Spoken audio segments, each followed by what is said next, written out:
Hadiri Bakudapa Anak dan Remaja Jemaat GPM Bethesda, ini pesan penjabat Wali Kota Ambon Bodewinwati Mena.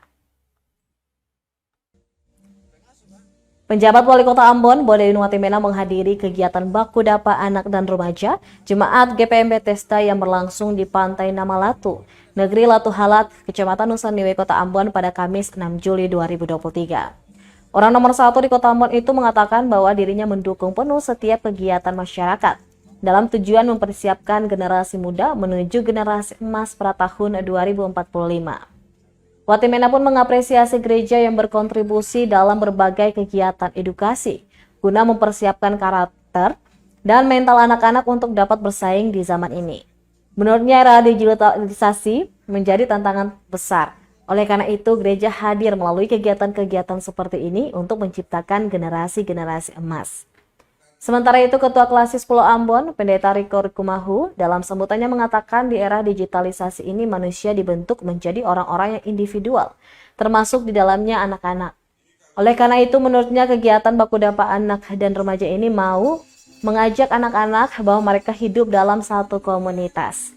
Gereja mengantisipasi jangan sampai spirit atau paham individualitas ini muncul. Mengapresiasi seluruh kegiatan dari elemen masyarakat termasuk gereja yang berupaya untuk memberikan edukasi, bimbingan, pelatihan, pencerahan kepada anak-anak, ya, anak dan remaja GPM untuk dipersiapkan karakternya, mentalnya untuk bersaing di era yang semakin keras hari ini. Era digitalisasi ini kelihatan soft, tapi dia tantangan besar bagi kita. Nah, saya berharap kegiatan Bakudapa Anak Remaja yang terus dilakukan secara kontinu oleh jemaat-jemaat dan klasis di lingkup Gereja Persaudaraan Maluku ini bisa menjadi embrio kita untuk menciptakan generasi emas gereja sekaligus mendukung generasi emas Indonesia di tahun 2045. Ya. Konstan ya, dia berubah-ubah terus.